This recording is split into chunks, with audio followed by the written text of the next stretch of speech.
scar on my childhood years. I swore I'd do it better when I said forever.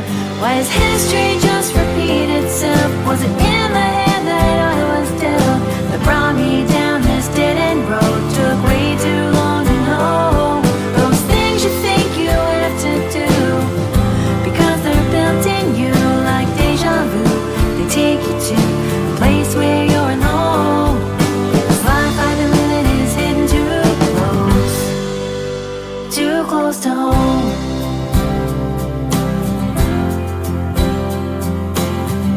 I bought into the picket fence, 'cause in the moment it made sense. Was this happy ever after, all for nothing? 'Cause when I stop and look around, don't see a home, just a house, lonely like the one that I grew up in.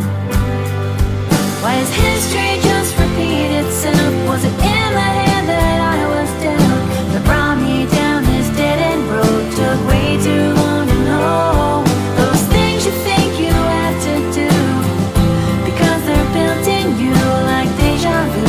They take you to a place where you're alone. This life I've been living is hidden too close to home.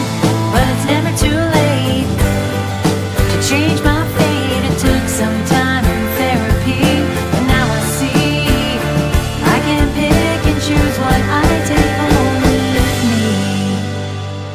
When history just repeats itself, won't play the hand that I was dealt, brought me down this dead-end road. 'Cause now I know those things you think you have to do, because they're built in you are deja vu. They take you to a place where you're alone. This life I've been living is hidden too close. Yeah, this life I've been living is hidden too close to home. Too close to home. Too close to home. Welcome back to another episode of the Eager to Please podcast. We've made it to a new chapter. This month, we're diving into our next topic called Family Matters, and I intentionally named it that so it could be interpreted in a variety of ways, meaning it could represent the importance of family relationships, or it could refer to various aspects of a person's family affairs, like marriage, divorce, or losing a loved one. Both interpretations, though, are important and relevant. It may seem obvious that one's family plays a fundamental role in shaping and molding the person you become as an adult. But the thing about adulting is that you get to decide what values you feel have served you well and what values haven't.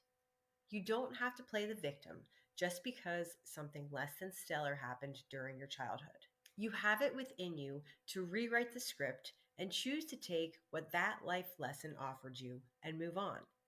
I say all that because I know my parents weren't perfect, but I also know they did their best to raise their kids given their own life experiences and what they thought was right in the moment. And I'm certain that 30 years from now, my kids will be saying the same thing about me.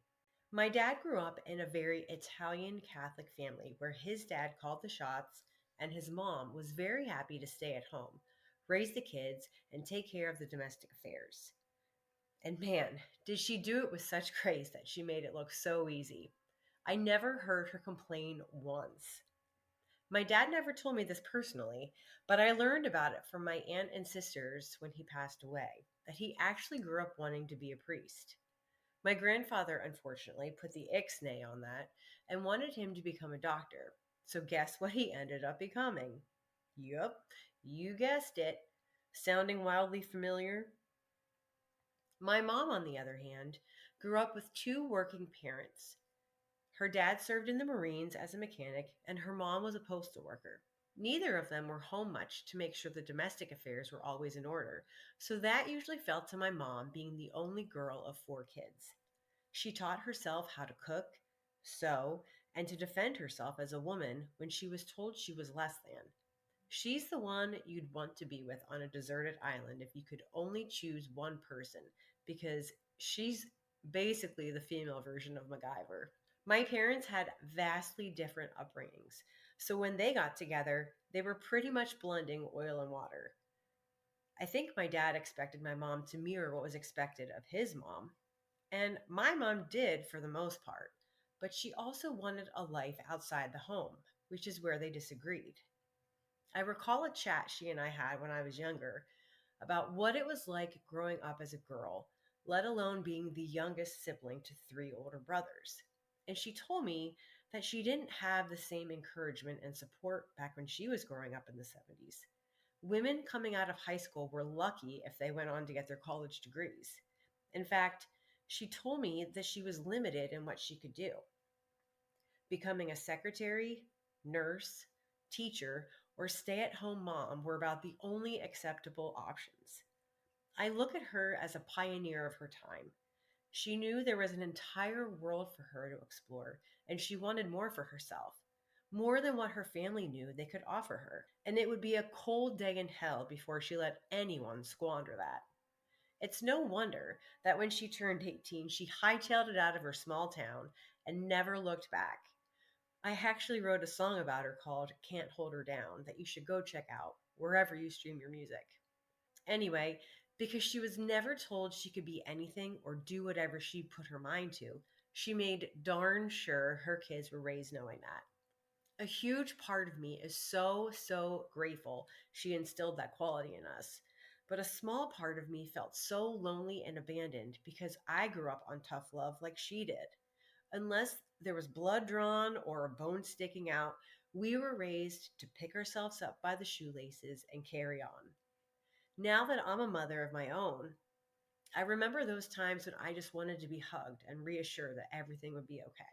I've probably overcompensated and smothered my kids with excessive concern, even when they probably didn't need it. And I'm okay with being labeled as a coddler because I'm a firm believer we try to give our kids the things we feel we didn't have as kids. What I've realized now more than ever is that as parents, we're not given a handbook that teaches us how to be model parents when our babies are born. We raise our kids based on how we were raised. Some values and traditions bring happy memories, and we're glad to incorporate those into our families. And some values and traditions we vow not to carry forward because they left a wound we don't wish to reopen. What I'm unclear about, though, is if family is supposed to be a loving support system that helps each other grow. How have we allowed society to weasel its way into dictating everything from how little girls and boys should behave to creating a false sense of community and security?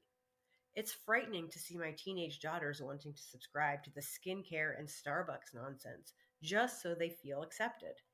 And why do we feel like we have to keep up with what our neighbors are doing? Buying bigger houses, fancier cars, more toys, more gadgets, more. It's become the standard, I'm afraid, almost an obsession.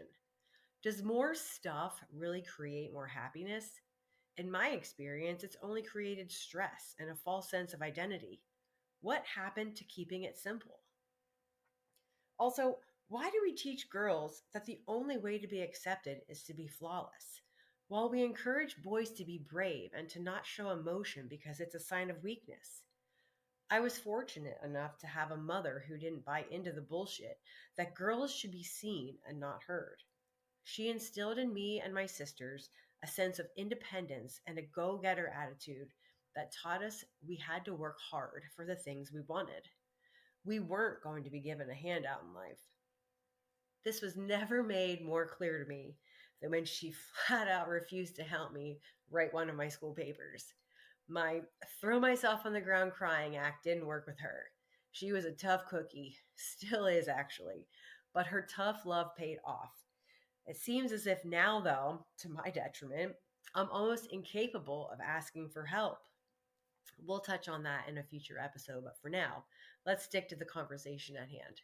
The long and short of it is that a person's family, be it your immediate family, your church family, or your surrounding community, is fundamentally responsible for molding and shaping the person you become as an adult.